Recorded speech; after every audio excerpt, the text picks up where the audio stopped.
Most people never question the way they think about money. They question their boss, they question their schedule, they question the economy, inflation, opportunities, timing. But rarely do they question the structure that quietly governs their entire financial life. For a long time, I didn't question it either. I believed that success meant earning more every year. A higher salary meant I was growing. A promotion meant I was winning. A larger paycheck meant I was secure. And I tracked my progress in percentages and performance reviews. On paper, everything looked responsible, stable, mature. But beneath that steady climb, there was a quiet truth I tried to ignore. If I stopped working, the income stopped too. I remember the moment that realization became real. A close friend of mine lost his job during a sudden corporate restructuring. He had done everything right: degrees, late nights, consistent performance, loyalty to the company. As he wasn't reckless or unprepared. He was competent and disciplined, and yet, within weeks, the anxiety started to show. Not because he lacked talent, not because he couldn't find another job, but because his entire life was built on one stream of income that depended completely on his daily presence. When that stream paused, everything else felt fragile. Plans were delayed. Confidence shook. Sleep became lighter. At the same time, another friend of mine was living a very different story. She didn't have the highest salary in our circle. She didn't carry the most impressive job title. But quietly, over the years, she had been building small systems in the background of her life. A digital product created from her expertise. A structured consulting offer that ran with automation. A modest rental investment generating steady cash flow. Nothing dramatic. Nothing viral, just intentional construction. When she stepped away for a month, her income didn't disappear. So that contrast changed me. It forced me to confront an uncomfortable question. Was I building freedom, or was I simply upgrading the comfort of my dependency? There's nothing wrong with earning a salary. It feeds families, it creates stability, it opens doors. But when it becomes your only foundation, it also becomes a single point of failure. It ties your survival directly to your time. It makes your energy the only engine driving your income. Systems change that relationship. And a system is something you build once and refine over time. It is income engineered to continue beyond your immediate effort. It is leverage. It is ownership. It is structure that compounds quietly while you sleep, rest, or choose to slow down. This is not about quitting your job tomorrow. It is not about unrealistic promises or overnight wealth. It is about shifting how you think, moving from earning to engineering, from trading hours to building assets, and from short-term stability to long-term design. If you have ever felt that quiet tension inside you, the feeling that your hard work should create something lasting, something that protects you instead of depending on you, then this conversation is for you.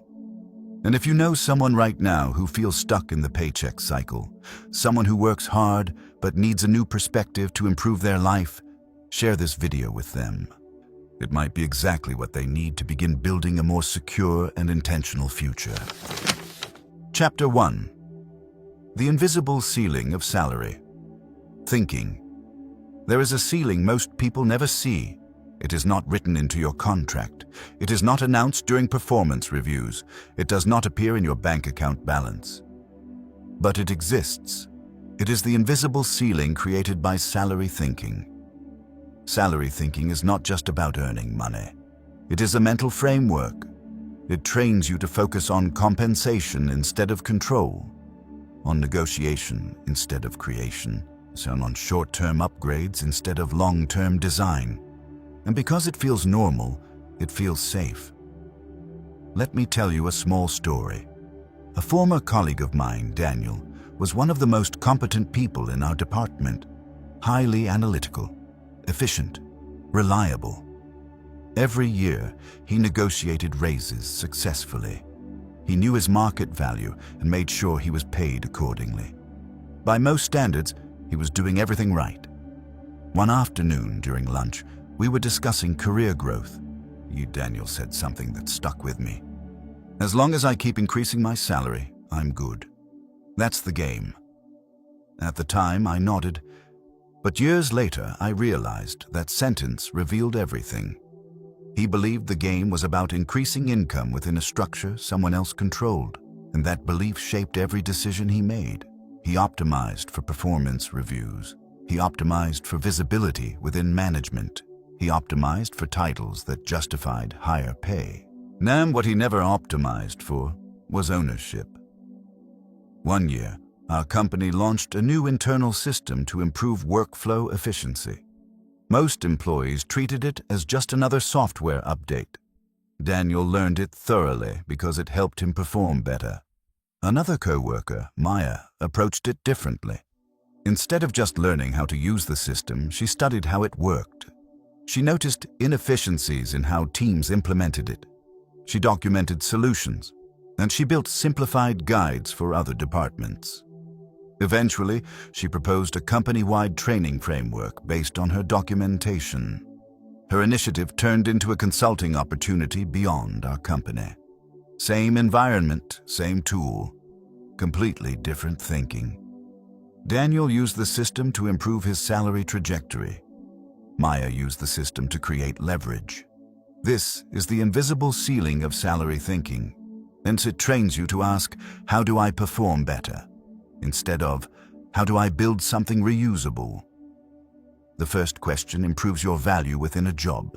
The second question creates value beyond the job. Here is the deeper issue. When you think primarily in salaries, your growth is tied to external approval. Raises depend on budgets. Promotions depend on politics. Bonuses depend on market conditions. Even when you excel, you are still operating inside someone else's structure. And that structure always has limits. Think about how most people react when they want to earn more. They update their resume. They apply for higher paying positions. They negotiate harder. All valid actions. But notice the pattern. They are still selling time. Higher price per hour does not eliminate dependency on hours. This is where the ceiling becomes invisible. Because as your salary grows, your lifestyle grows with it. Better apartment, better car, better vacations. No more financial commitments. Without realizing it, your financial obligations expand at the same pace as your income. The margin of safety does not widen. It simply shifts upward. I once worked with a senior manager who earned nearly 3 times my salary at the time. From the outside, his life looked aspirational. Large home, luxury car, prestigious role. One evening after a long meeting, we stayed behind talking. He admitted something surprising. If this job disappears, then my entire structure collapses. His expenses were engineered around his income level, not around financial independence. His freedom had not increased with his salary. His pressure had. This is the paradox. Salary growth often increases complexity faster than it increases security. The invisible ceiling is not about how much you earn. It is about how you think. Salary thinking focuses on performance, promotion, compensation. System thinking focuses on replication, ownership, durability. Nothing salary thinking says, how can I make more this year? System thinking asks, what can I build that continues next year without starting over? There is another subtle effect of salary thinking. It narrows creativity. When your primary goal is to climb within a hierarchy, you subconsciously filter your ideas. You avoid risks that do not align with your employer's path. You delay personal projects because they do not immediately translate into career advancement. So your imagination becomes confined to what is rewarded inside the system. Years ago, I had an idea for a small digital resource based on a process I used at work. It solved a common problem in our industry. I drafted it halfway, then stopped. Why? Because it did not contribute to my next promotion. That single mindset delayed action for almost a year. When I finally finished and released it, the response surprised me. It generated modest but consistent income. More importantly, it required no additional hours once built. That experience exposed something critical. Value does not only exist inside your job description. Salary thinking conditions you to believe that your worth is validated by a company title. System thinking reminds you that your skills can exist independently of any organization. The invisible ceiling begins to crack the moment you separate your identity from your paycheck. You are not your salary band. You are not your annual review. You are not your job title. Those are temporary containers. The danger is not earning a salary. The danger is believing it is the only path available to you. And once you see that ceiling, you cannot unsee it. You begin to notice opportunities differently. You start observing inefficiencies around you. You pay attention to recurring problems people complain about. You recognize skills you use daily that could be packaged, automated, or scaled. That shift in awareness is where everything changes. Because the ceiling was never financial, it was psychological. And in the moment you step outside of salary thinking, even slightly, you begin to realize something powerful. You are never limited by income. You are limited by architecture. And architecture can be redesigned. Chapter 2. Learning to see. Leverage everywhere. Once you recognize the invisible ceiling of salary thinking, something subtle begins to change. You start noticing patterns. You start asking different questions. And most importantly, you begin to see leverage where you once only saw labor. Leverage is one of the most misunderstood concepts in modern work culture. Many people associate it with money, investing capital to make more capital. But leverage is much broader than that. So it is the ability to multiply impact without multiplying effort at the same rate. In simple terms, leverage means doing something once and benefiting from it multiple times. Most people are trained to increase effort when they want better results. Work longer hours, take on more responsibilities, add more clients, push harder. But effort has a limit. There are only 24 hours in a day. Energy fluctuates. Focus declines. Burnout becomes real. Leverage removes the direct relationship between hours and results. A friend of mine named Kevin learned this lesson in an unexpected way. He worked as a fitness coach. For years, his income depended entirely on one-on-one sessions. If he trained 10 clients, he earned 10 session fees. If he trained 20, he earned 20. His schedule was packed, and his income looked decent, but he was exhausted. One evening, after canceling a session due to illness, he realized something uncomfortable. When he couldn't show up physically, his income instantly dropped to zero. Instead of adding more clients, Kevin tried something different. He began recording short instructional videos for common exercises his clients struggled with. At first, it was just to save time explaining the same techniques repeatedly. Then he organized those videos into a structured beginner program. Eventually, he packaged it into a simple online course. The first month, it earned very little, but it required no additional time once completed. Over the next year, that small digital product quietly grew. It didn't replace his coaching immediately, but it reduced his dependency on constant physical presence.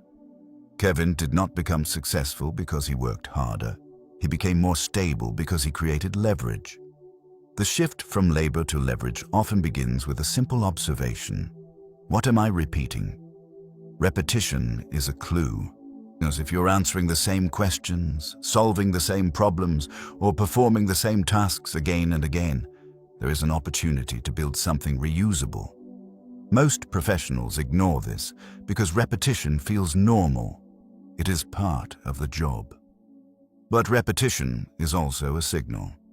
It points to processes that can be documented, automated, or packaged. Leverage does not always require technology. Sometimes it begins with documentation. Consider a teacher who designs lesson plans from scratch every year. That approach consumes enormous energy. But if those lesson plans are structured, refined, and standardized, they can be reused, adapted, or even licensed. The same principle applies in almost every field. If you're in sales, you can build a repeatable follow-up system instead of improvising each conversation. If you're a designer, you can create template libraries instead of reinventing layouts. But if you work in corporate management, you can develop standardized onboarding frameworks instead of training each employee from zero. Leverage lives inside systems. I once observed two project managers working under similar conditions. One handled every problem personally. He answered every email, resolved every issue, and intervened in every delay.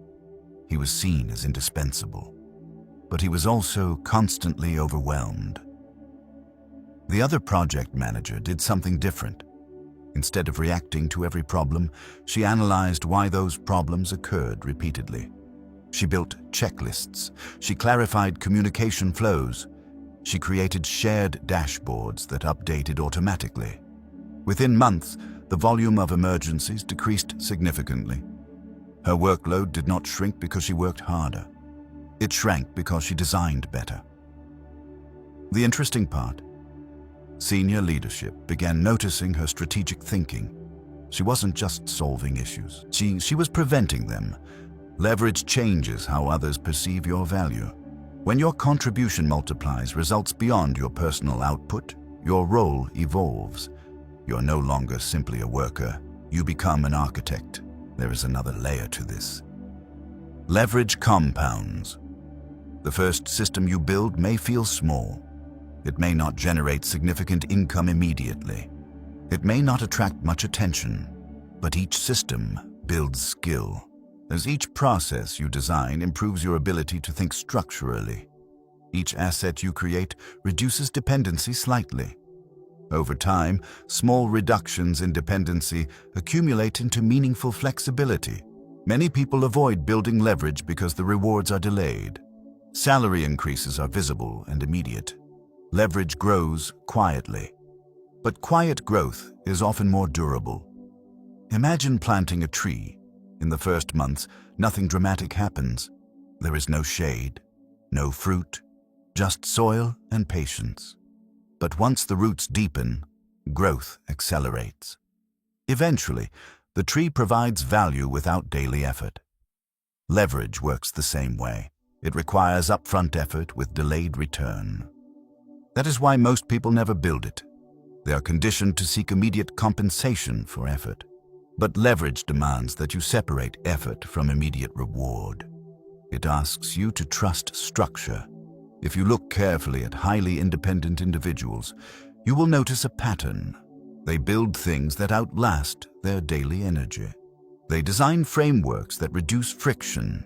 They create assets that operate beyond their immediate involvement. They do not rely solely on personal stamina. They rely on systems. You do not need to abandon your current role to begin seeing leverage. Start by observing your daily work through a different lens. Ask yourself where repetition exists, where inefficiencies hide, where knowledge can be documented, where solutions can be standardized. The moment you begin looking for leverage, you will start seeing it everywhere. And once you learn to see leverage, you can never return to thinking in pure labor again. Chapter 3. From time ownership to value ownership. There is a difference between owning your time and owning your value. Most people spend years trying to gain more control over their schedule. Flexible hours, remote work, a 4-day week. These are meaningful improvements. They create breathing room, but they do not automatically create independence. Because you can control your time and still not own your value. Time ownership means you decide when you work. Value ownership means you decide how your work continues to generate returns. The distinction is subtle, but powerful. I once met a freelance graphic designer named Lucas. He left his corporate job to be his own boss. At first glance, it looked like he had escaped the traditional structure. No manager, no office politics, flexible schedule. He chose his clients, But after 6 months, he admitted something surprising. Quote, "I just replaced one boss with 10 clients." His income still depended entirely on delivering custom work. Every project required fresh effort. Every invoice required new hours. If he wanted to earn more, he had to take on more projects. When he took a break, revenue slowed immediately. Lucas owned his schedule, but he did not yet own his value. That realization shifted his approach. Instead of only accepting custom branding work, he began analyzing common patterns among his clients. Many startups struggled with the same basic design needs: pitch decks, social media templates, simple brand kits. Rather than building everything from scratch each time, Lucas created standardized design bundles. He refined them, polished them, turned them into downloadable packages that could be customized with minimal adjustments. At first, the results were modest, but something fundamental changed. His expertise was no longer locked inside hourly contracts. It became an asset. He moved from selling time to packaging value. This shift is one of the most important transitions in building systems. When you sell time, you are paid for presence. When you own value, you are paid for results that can exist independently of you. Many professionals struggle here because traditional education trains us to improve performance, not extract value. We are taught to become better at doing the work. Rarely are we taught to transform that work into something scalable. Think about how many people accumulate years of experience in a field, but never convert that experience into an asset. They hold knowledge, insights, and frameworks entirely in their heads. Valuable, but trapped. Value ownership begins when you externalize what you know. Write it down, structure it, record it, package it, organize it. When knowledge remains internal, it cannot multiply. There was a software engineer I once collaborated with named Priya. She was incredibly efficient. She could debug complex systems faster than anyone on the team. When problems arose, everyone turned to her. But she noticed something troubling. She was becoming the bottleneck. Instead of enjoying her expertise, she felt burdened by it. So she did something counterintuitive. She began documenting every troubleshooting process in detail. She created internal guides, built diagnostic flowcharts, recorded short walkthrough videos. Within months, junior engineers could solve issues that previously required her direct involvement. At first, she feared becoming replaceable. The opposite happened. Leadership saw that she wasn't just solving problems. She was increasing the entire team's capability. Her role evolved from problem solver to system strategist. By documenting her knowledge, she didn't diminish her value. She multiplied it. Value ownership is not about hoarding expertise. It is about structuring it so that it continues working beyond the moment you apply it. There is also a psychological shift involved. When you focus solely on time ownership, you think in terms of freedom from obligation. When you focus on value ownership, you think in terms of freedom through creation. The difference is profound. Escaping obligations can feel temporary. Creating assets feels permanent. Consider authors. A writer may spend months crafting a book. During that period, his income may be limited. But once published, that intellectual property exists independently. It can be sold repeatedly, licensed, translated, adapted. The effort was concentrated. The returns can extend. This principle applies in far more areas than we realize. If you are a consultant, you can transform your methods into a repeatable framework. If you are a teacher, you can create structured learning programs instead of one-off sessions. If you are in operations, so you can design process blueprints others can implement. The key question shifts from how do I get paid for this hour to how do I turn this into something reusable?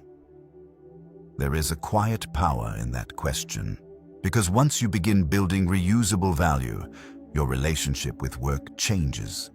You stop viewing tasks as isolated efforts. You start seeing them as building blocks.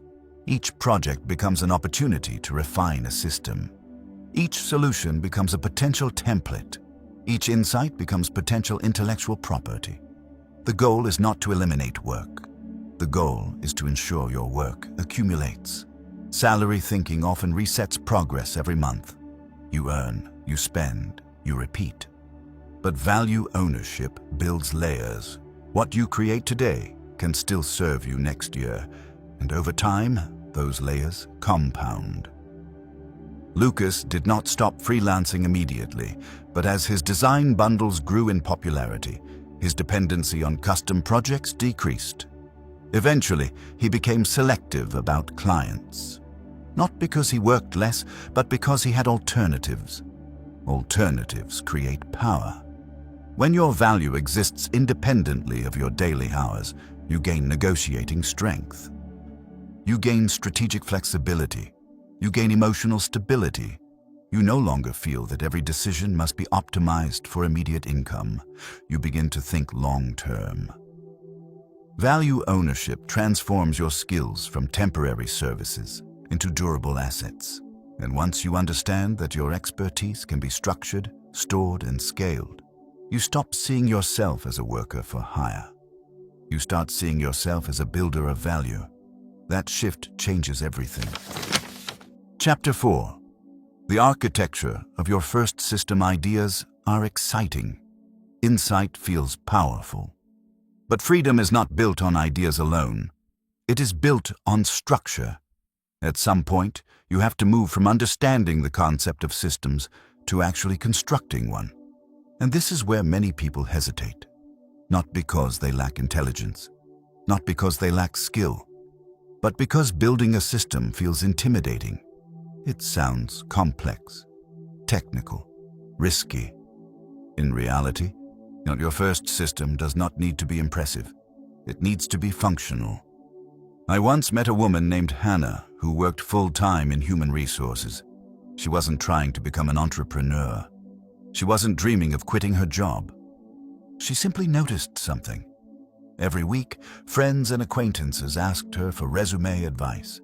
She would sit down with them, review their documents, rewrite sections, suggest improvements. She enjoyed helping, but it was time-consuming. One evening, after finishing yet another unpaid review, she said something simple. "I keep answering the same questions." That sentence is where systems begin. Instead of scheduling another one-on-one session, Hannah started documenting her advice. She created a structured checklist for resume writing. Then she recorded a short video explaining the most common mistakes she saw.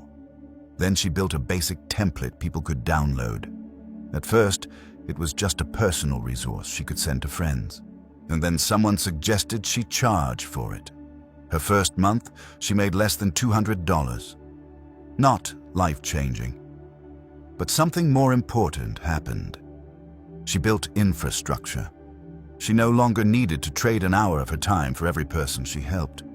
The system did the initial work. If someone needed deeper customization, she could offer premium services on top. Hannah didn't invent a new industry. She simply structured what she already knew. Well, that is the architecture of a first system. It begins with 3 components: a problem, a repeatable solution, a delivery mechanism. The problem must be real and specific. Vague problems do not convert into systems.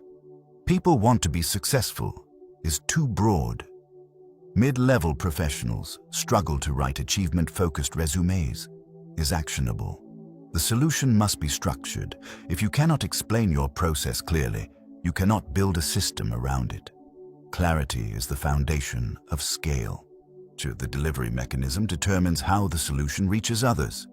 It could be digital downloads, automated emails, a subscription model, a licensing agreement, a simple website. The format matters less than the repeatability. Many people stall because they overcomplicate this phase. They think they need perfect branding, advanced technology, large audiences. You do not. You need usefulness. There is another story that illustrates this.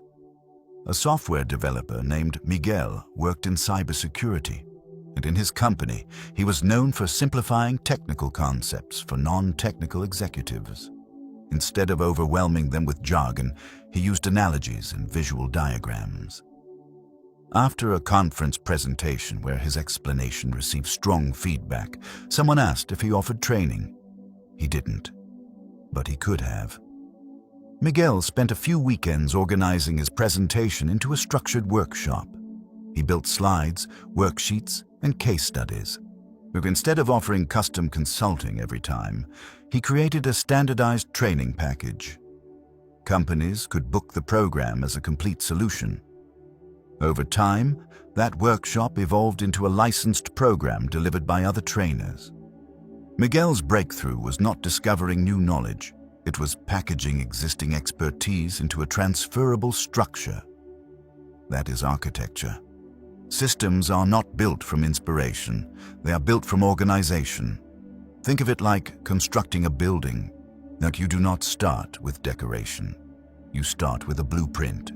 Your blueprint answers simple but powerful questions. What outcome am I helping someone achieve? What steps consistently produce that outcome? How can those steps be documented or automated? Write those answers down, then refine them. Your first version will not be perfect. It does not need to be. Perfection is a delay tactic disguised as quality control. Execution creates clarity. When Hannah launched her resume toolkit, she quickly discovered gaps. Certain sections needed clearer examples. Some videos were too long. The pricing needed adjustment, but those refinements were possible only because she launched something. You cannot improve a system that does not exist. There is also a psychological barrier to building your first system: fear of visibility. When you package your knowledge, you expose your thinking to critique, but critique is feedback. Feedback sharpens architecture. The real risk is staying invisible. Another important principle: start narrow. Broad systems are fragile. Specific systems are strong. If you try to build something for everyone, you build something for no one. But if you solve a clearly defined problem for a clearly defined group, you create relevance. Relevance builds traction. Traction builds momentum. Momentum builds confidence, and confidence fuels expansion. Your first system does not need to replace your salary. That is not the objective. The objective is to create proof. Proof that you can design something independent of direct supervision. Proof that your knowledge can generate value beyond your immediate effort. Once you experience even modest success from a structured system, your mindset shifts permanently. You stop seeing your skills as static abilities. You start seeing them as raw materials that can be shaped, assembled, and distributed. Architecture transforms potential into structure, and structure transforms effort into durability. Your first system is not about income alone. It is about identity. It is the moment you move from being solely a participant in someone else's design to becoming a designer of your own. And once you build that first structure, no matter how small, you realize something powerful. You are capable of building more. Chapter 5. The discipline of consistency. When no one is watching, building a system is exciting in the beginning. There's energy in planning, outlining, imagining what could happen. But after the initial momentum fades, something far more important takes over. Discipline. Not the loud motivational kind. Not the dramatic wake up at 4 a.m. version people post online. I'm talking about quiet discipline. The kind that shows up when no one is applauding. And the kind that keeps moving even when results are invisible. Systems are not built in bursts of inspiration. They are built in stretches of consistency. A friend of mine named Aaron learned this the hard way. He worked in finance and wanted to create a small investment education platform on the side. He had strong knowledge and clear ideas. The first month, he was energized. He designed a logo, mapped out content, even announced his project to friends. Then something happened. Engagement was low. His sales were slow. Feedback was minimal. His excitement faded. One night he called me, frustrated. "Maybe it's just not meant to work," he said. "If it were good, it would take off faster." But that statement revealed a hidden expectation. He expected immediate validation. Salary-based work conditions us to expect predictable feedback. You show up, you complete tasks, you get paid. The cycle is tight and visible. But systems operate on delayed reinforcement. You work today, you refine tomorrow. The results accumulate quietly. Aaron decided to adjust his mindset. Instead of measuring success by revenue, he measured consistency. His new rule was simple: publish one high-quality piece of content every week, no matter what. No exceptions. No emotional negotiations. Week after week, he followed the rule. Some weeks were discouraging, others felt promising, but the rhythm remained. After 6 months, something shifted. His audience began growing steadily. After a year, he had built a small but loyal community. Sponsors reached out. A digital course began selling organically. The turning point was not a viral moment. It was sustained discipline. Consistency builds credibility, not just with an audience, but with yourself.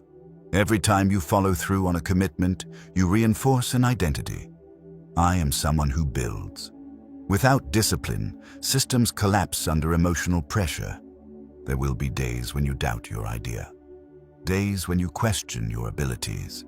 Days when progress feels invisible. Discipline bridges the gap between vision and outcome. There is also a practical dimension to this. Systems compound through iteration. Iteration requires time.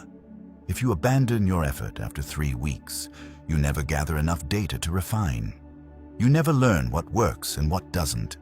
You never give your structure a chance to mature.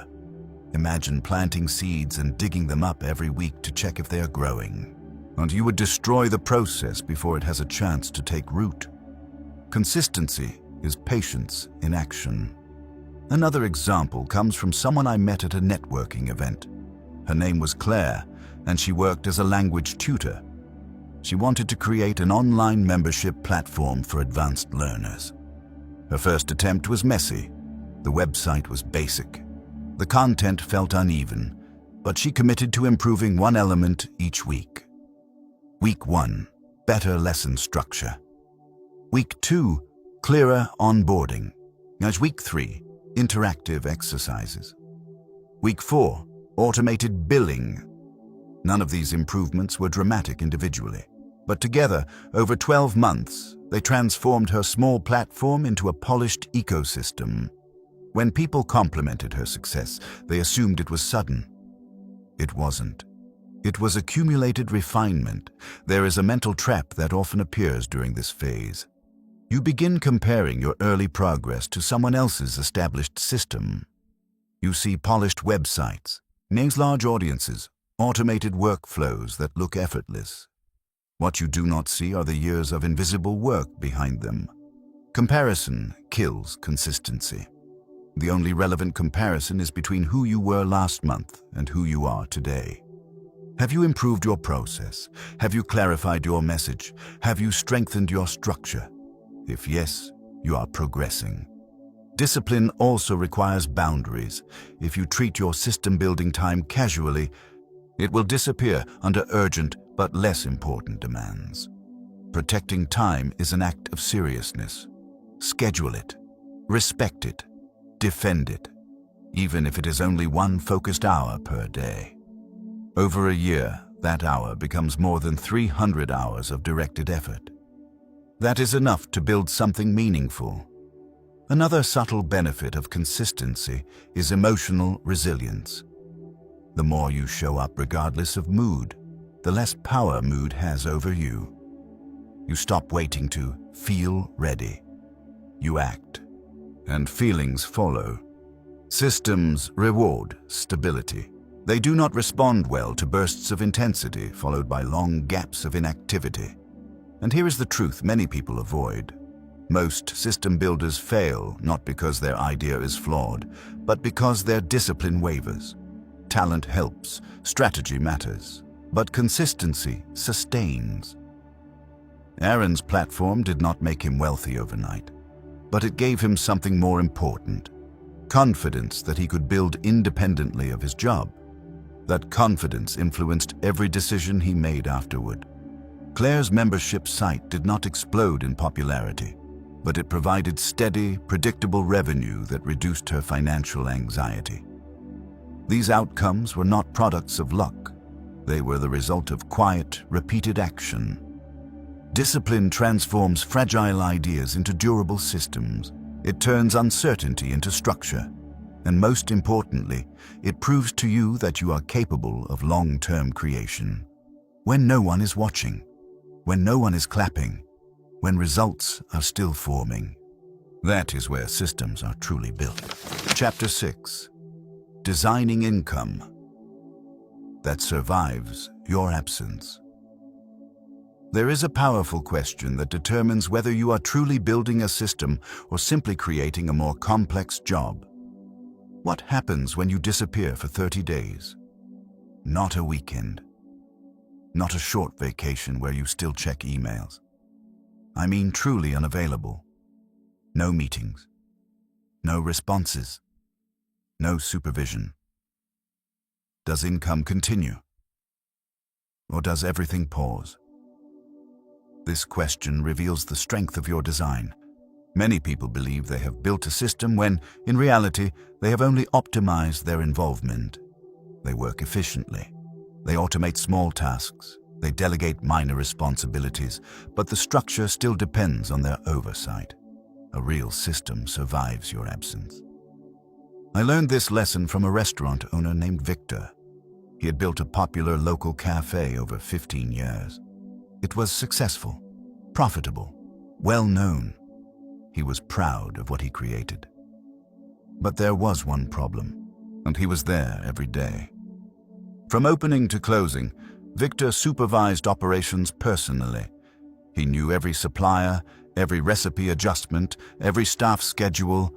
Customers loved him because he was present. Then he had a health scare. Nothing catastrophic, but serious enough that his doctor insisted he step away for at least a month. Victor reluctantly agreed.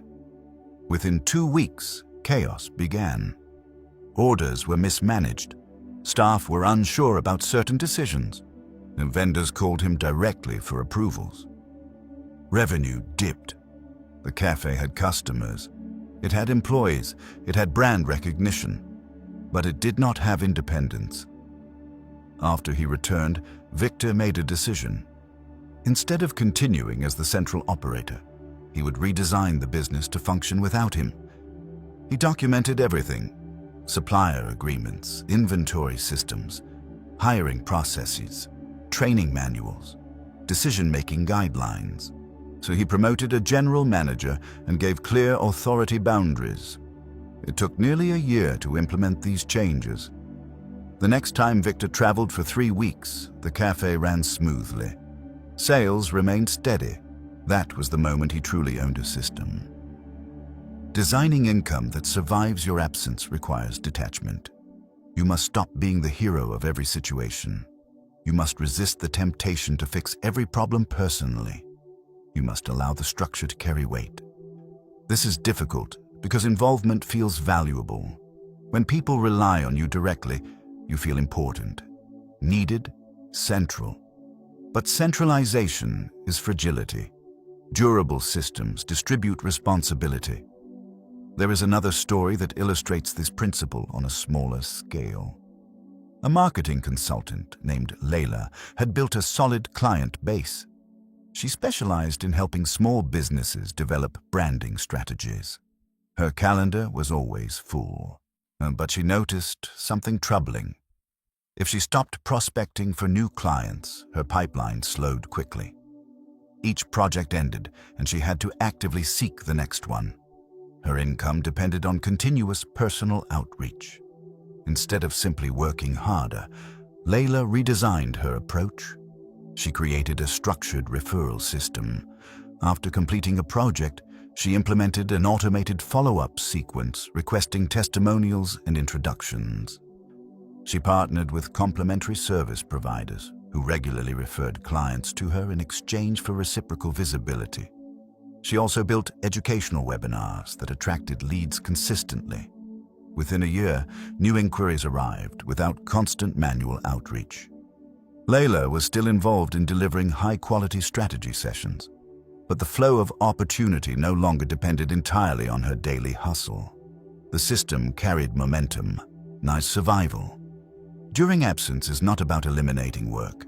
It is about eliminating dependency. To design income that endures, you must focus on 4 elements: clarity, documentation, delegation, automation. Clarity ensures that processes are defined precisely. If your method only exists in your mind, it cannot operate independently. Documentation translates clarity into instructions others can follow. Delegation distributes execution beyond yourself. Automation removes repetitive tasks from human attention entirely. You may not implement all 4 immediately, but the direction matters. One of the most overlooked aspects of system durability is decision-making rules. When everything requires your personal approval, absence creates paralysis. But when you define boundaries clearly, others can act confidently. For example, what discounts are allowed without approval? What customer issues require escalation? What budget limits exist?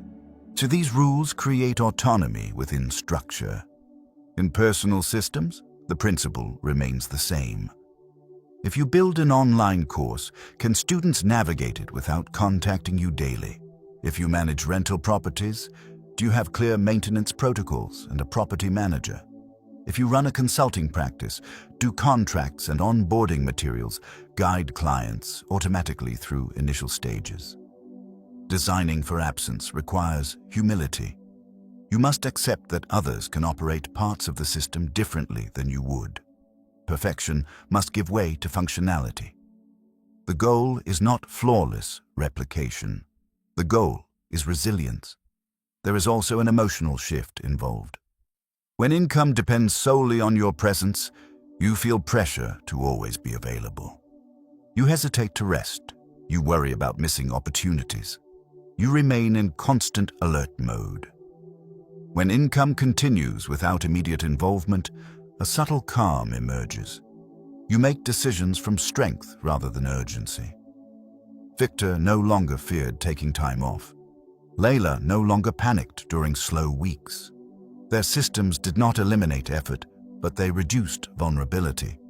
Designing for absence forces you to think long-term. It compels you to build structures that can withstand unpredictability, illness, market shifts, personal change.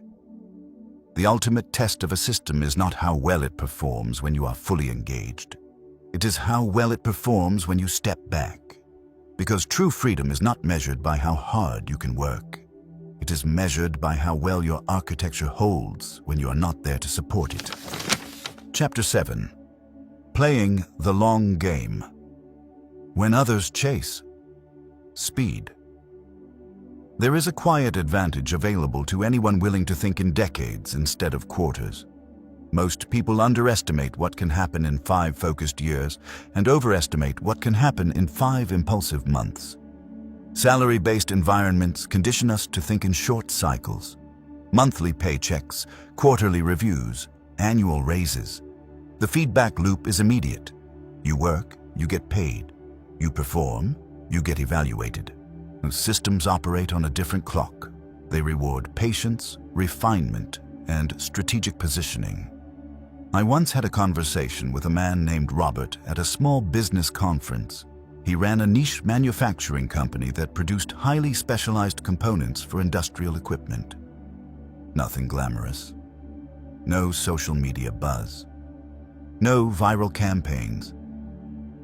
When I asked him how he grew his company, he smiled and said something unexpected. I just stayed. That was his strategy. And while competitors jumped into trendy markets, pivoted rapidly, or chased quick growth, Robert focused on improving one narrow line of products year after year.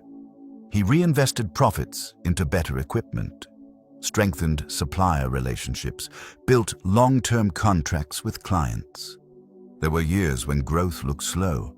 Some competitors expanded faster in the short term. But over 15 years, something remarkable happened. His reliability became his brand.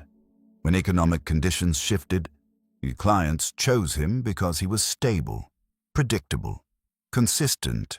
He wasn't the fastest. He was the most durable. Playing the long game does not mean moving slowly. It means making decisions that remain intelligent 5 years from now. Short-term thinking prioritizes immediate validation. Long-term thinking prioritizes structural advantage. Consider how many people abandon projects just before they mature. A blog that gains traction after 12 months. And a small software tool that becomes profitable after iterative improvements. A niche product that finds loyal customers through steady refinement. Most systems fail not because they are flawed, but because they are abandoned prematurely. The long game demands emotional endurance. You must tolerate periods where progress feels invisible. You must resist the urge to pivot every time something new appears more exciting. There was a woman named Nadia who started a podcast focused on financial literacy for young professionals. The first year was discouraging. Downloads were low, sponsorship offers were non-existent. Friends questioned why she invested so much time into something with little visible return. But Nadia treated the podcast as infrastructure, not entertainment. She studied audio quality, improved storytelling, refined her messaging, networked strategically with guests who shared her audience. And by year 3, her show had become a respected voice in a specific niche. Opportunities expanded organically, speaking invitations, partnerships, digital products. Nothing about her growth was explosive. It was cumulative. That is the essence of the long game. You compound reputation, you compound skill, you compound relationships, you compound trust. Trust, in particular, is a powerful multiplier. When people trust your output consistently over time, they return, they recommend, they invest. And trust cannot be rushed. Short-term strategies often prioritize attention. Long-term strategies prioritize credibility. Attention fluctuates. Credibility compounds. There is also a financial component to long-term thinking. Systems often require upfront investment of time, energy, or capital before meaningful returns appear. This discourages many people. The reward is not immediate, but consider compound interest as a metaphor. In the early stages, growth appears insignificant. Name the curve is almost flat. Over time, acceleration becomes dramatic. The same principle applies to systems. If you build a small digital asset that generates modest monthly income and reinvest that income into improvements, you create upward momentum. If you consistently refine your processes, efficiency increases. If you nurture relationships patiently, opportunities expand. Each improvement may appear small in isolation. Together, they create acceleration. Playing the long game also protects you from emotional volatility. When your vision spans years, short-term setbacks feel less catastrophic. A slow month does not define you.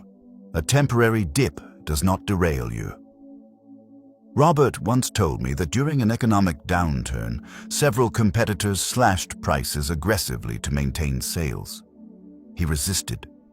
Instead of racing to the bottom, he communicated value clearly and strengthened existing contracts. Some clients left temporarily. Many returned later. Because reliability outlasted discounting. Long-term thinking requires confidence in your architecture. It requires clarity about your positioning. It requires commitment to refinement rather than reaction. Another advantage of the long game is identity formation. When you stay committed to a structured path over years, you evolve into someone different. You develop deeper expertise.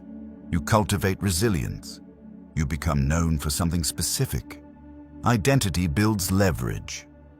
When people associate your name with consistency and quality, opportunities find you. Chasing speed often sacrifices depth, and chasing trends often sacrifices focus. But focusing on one structured direction over time builds authority.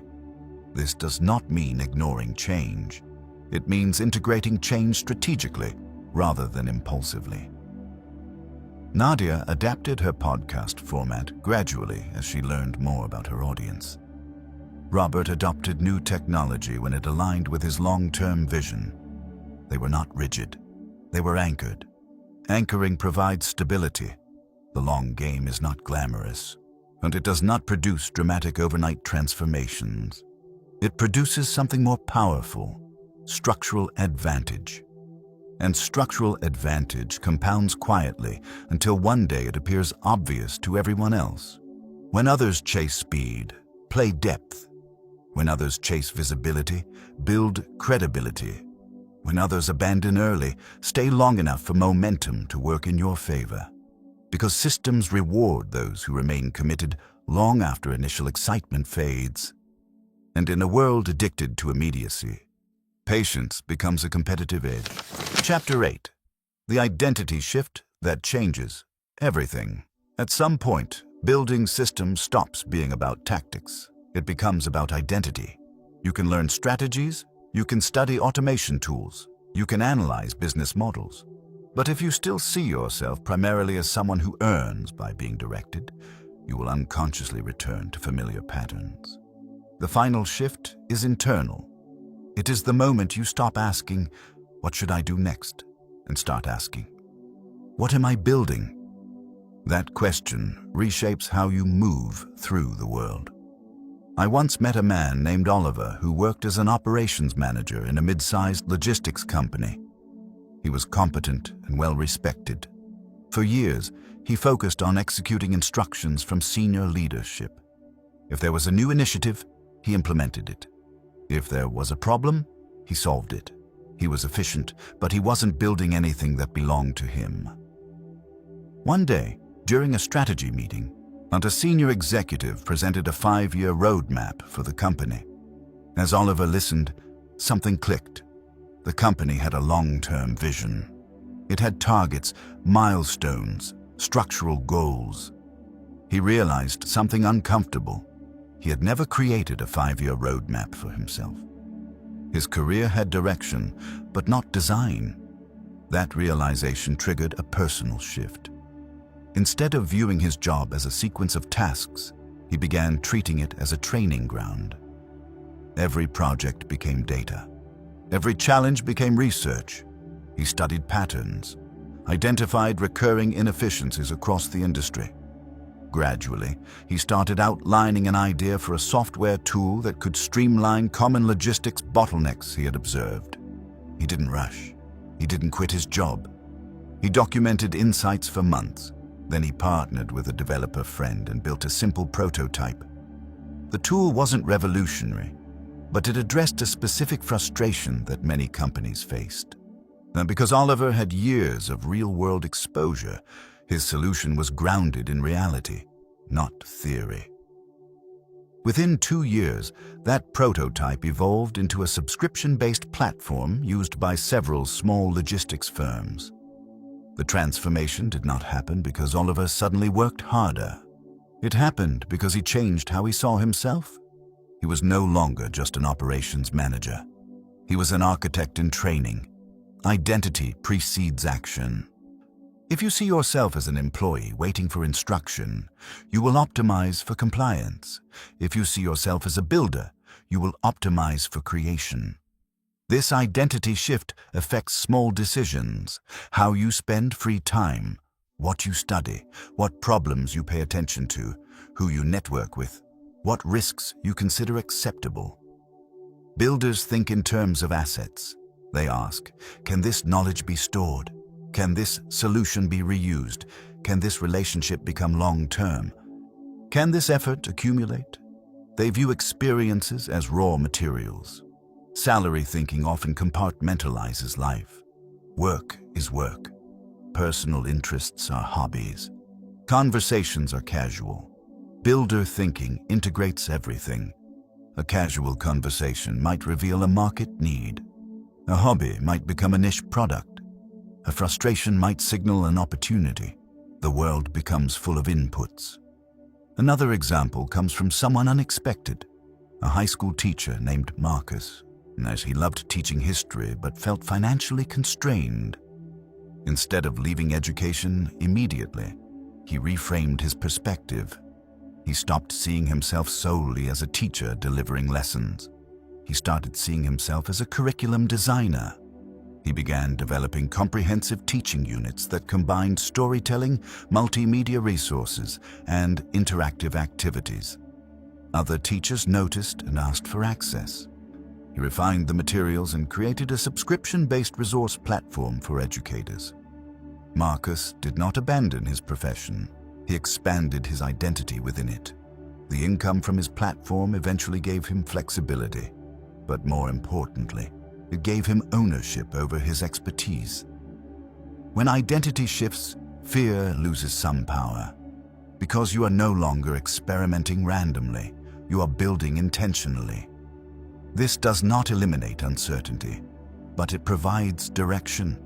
Another subtle benefit of this identity change is resilience. When a project struggles, you do not interpret it as personal failure. You see it as feedback for refinement. Builders expect iteration. They expect improvement cycles. They detach ego from outcomes. Oliver's first software prototype had multiple flaws. Users complained about interface issues. Some features were confusing. Instead of abandoning the idea, he collected feedback systematically and adjusted. His identity as a builder made adaptation natural. There is also a long-term psychological reward in this shift. When you build systems, you experience progress differently. Instead of counting hours worked, you measure structures created. Instead of measuring effort, you measure accumulation. You begin to think in layers. What did I build this year? What improved? What became more efficient? What gained traction? Each layer strengthens your position. Eventually, you look back and realize you are standing on foundations you constructed intentionally. That feeling is different from receiving a raise. It is deeper. It is ownership. The identity shift is not dramatic. It does not require public declarations or sudden exits from stable jobs. It requires quiet commitment to think differently about your role in the world. You are not limited to executing someone else's blueprint. You can draft your own.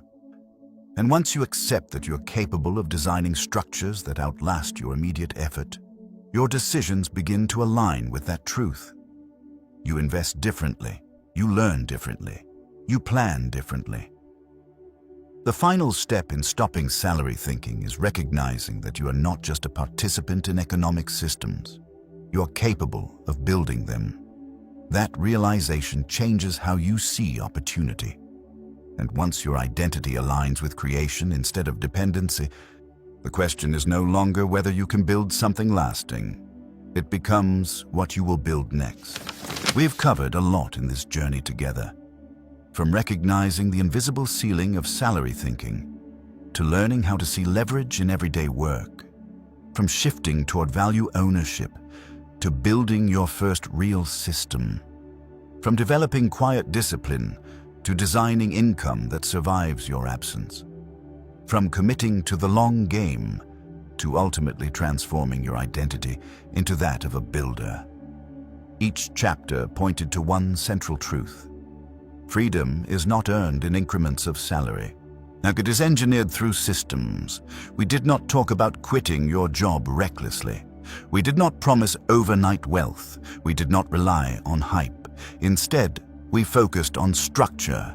We explored how repetition signals opportunity, how documentation creates independence, how consistency compounds, how patience builds durability.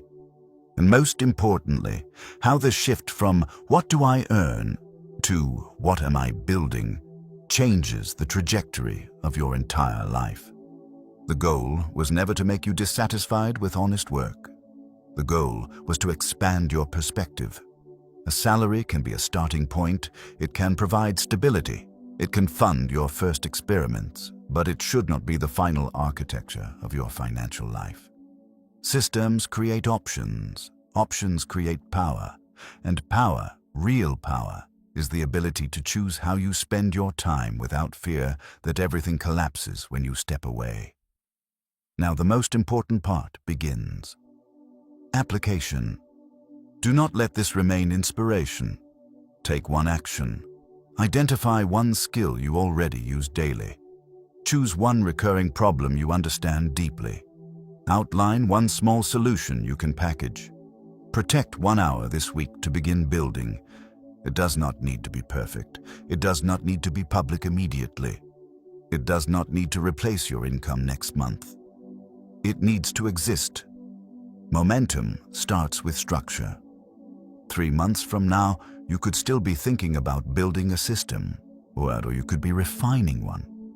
A year from now, you could still be negotiating small raises, or you could be watching the first version of something you created begin to grow on its own.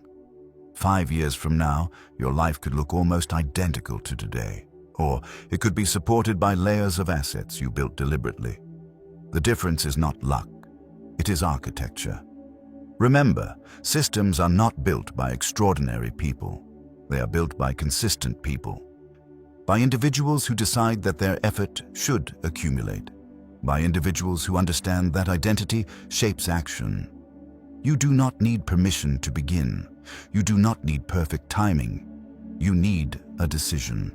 If this message resonated with you, if it challenged you, or if it gave you clarity about what your next step should be, I genuinely appreciate you staying through this entire conversation. Your time is valuable, and the fact that you invested it in expanding your thinking means something. Thank you for listening. Thank you for reflecting. Thank you for being willing to grow. If this content helped you see your work and your future differently, share it with someone who needs that shift as well. A friend who feels stuck. A colleague who works hard but wants more control. A family member who deserves greater stability. And most importantly, start building. I'll see you in the next video.